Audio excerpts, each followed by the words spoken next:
For this project, you're going to need a tuna can. Next, we're going to make some soapy water, and we're going to clean out the can. We want to make sure all of the food particles are removed. Next, I want to remove the label. So after it's been washed, it comes off pretty easily.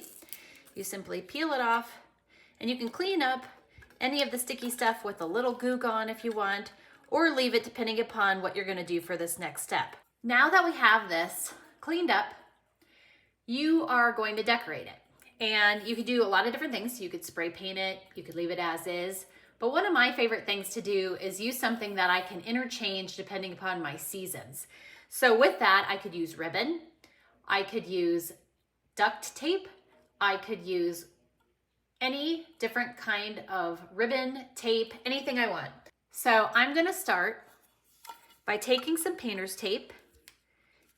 I'm gonna remove it here. And I'm gonna place it onto the can. I'm gonna go all the way around. Now I can always adjust it. So basically what I'm doing is trying to find how much I need and then give a little extra. So now that I've got it on there, I'm just gonna press it to get it nice and firm. And again, one of the reasons I picked painter's tape is because then I can remove it and put the next season on it if I want, because this is a project that I'm gonna be able to leave outside. Next, I have these star stickers, and there is no right or wrong to how I'm gonna place them on, but I'm just gonna go ahead and peel them off and just kind of randomly put there. And again, you can usually adjust them however you want after you get them on your container. What I've got here is a dollar store broom, and I'm just gonna remove the base because I just need this pole for the next step. Next, I'm gonna take the broom handle and I'm gonna stake it into the ground. Next, I'm gonna place a substantial amount of hot glue right here on top of the can. You could easily place it here as well. And then I'm gonna place the can on top and wait for it to cool. Now, if you want a more permanent option, you could use silicone, you could use E6000, and something else that might stand up to the elements depending upon where you live. I also purchased a candle holder, which I'm gonna place inside. I'm gonna open up some votive candles. Now, depending upon where you're placing this, you may choose to use tea lights or faux candles. So with this being a mulch area, I will probably swap this out for a battery operated tea light instead, just for safety. For my second one, I'm using one of these bud vases, and I'm gonna place that right inside as well. And the same thing, simply grab a candle and place it inside. And again, you could use alternative options. This area is right underneath our cottonwood tree. And my kids love to sit on this bench we made together. They also love this hammock. So they hang out here with their friends and lounge around. So I've provided some extra lighting in this space for them. In addition to this, it'll be used all season long, and I can adjust the tuna cans for the fall, winter, or any time of year.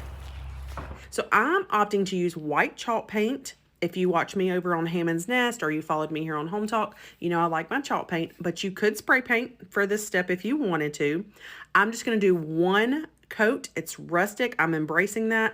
I'm going to get that paint on all 6 of these tin cans and come back once they're dry for our next step. Okay, once those are all dry, I have a sanding block here, and I'm just going to distress a little and really embrace that, distressed vintage antique kind of look, okay? So I'm going to give those a little distressing until I'm happy, wipe those off, and get ready for the next step. Okay, for this one, I have these cute little vintage seed packet printables that I found online, and I'm going to Mod Podge them to the outside of these tin cans. Now, I am creating this project with intention of using it outside in the garden, possibly for like a little garden caddy. So I'm opting to use outdoor Mod Podge formula. You could use regular Mod Podge formula if you wanted to. I just wanted to point out that it's kind of weatherproof if you planned on putting this out in the garden shed or somewhere that might get any kind of weather elements. Okay, so all I'm doing is one thin coat of the Mod Podge down, just like regular Mod Podge, decoupaging this on the front. Gives a nice little artwork. And I'm just gonna seal the whole can this way, okay? And once that's finished, I'll get all 6 of them done the same exact way with the different art on the front, and then we'll be ready to move on to the next step. Okay, so all of my tin cans, these are just 3 of them. I'll bring the other 3 out in a minute, but I have this beautiful piece of old barn wood that I'm going to be repurposing to hold all of these 6 cans together. Here's the other 3. So you've got the 3 cans on one side, 3 cans on the other, so we have to start attaching them. I decided to kind of start and just use a little permanent marker and mark where I want to screw in. I also opted to go ahead and you'll see this green block that I'm going to pull out is my drill block. That's when I'm drilling pilot holes into anything, meaning that I want to drill a hole first before I put the screw in just to make room for the screw to go in. So I'm just laying this down where I have my permanent marker. I just have a regular drill bit, drilling a little pilot hole there. You see the little tiny hole? And that gets ready for me to put a screw in. I'm going to do that to all of them and then come back in and I'm going to change my drill bit out. I'm going to be using some pocket hole screws for this project, and those are really nice because they go in wood without having to drill another pilot hole.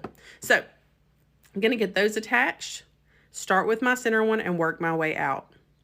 So this is me just going through the process, laying them out, trying to figure out where they're going to screw in, keeping that in place. I'm coming in at a little bit of an angle just because of the board I'm using.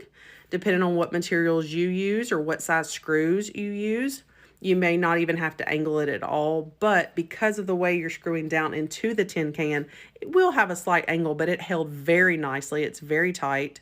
And I'm very, very happy with how that first one went in. So we're going to keep doing the second one and the third one. And then we do the other 3 on the other side. Once we do those other 3 on the other side, we will, it'll be able to stand up on its own, which is so neat. All right, so that last screw is in. I'm going to go ahead and get those other 3 attached on the other side, and then we'll do our final step. And we have what looks like a complete caddy, but there's one final touch I want to do to this to just make it complete. I have this handle. It's actually a very unique handle. I like the black iron and the wooden handle. And I'm just going to use the same screws that I used to attach the tin cans to the barnwood to screw in the handle to the barnwood. And once we get those 2 screws in, our project is complete. Now, how you choose to use this, if you're inspired to make one too, would be completely up to you. I created this one to be used kind of outdoors, garden shed, garden caddy, but there are many different uses, even indoors, to decorate with. So got my little tools in here, all nice and neat. I can just see you moving from area to area as you're doing some gardening. And then I had to bring it inside and show you what it looks like with just some beautiful arrangement of flowers for a centerpiece. This one is great, y'all. Thanks for watching Home Talk and seeing it all come together. Bye.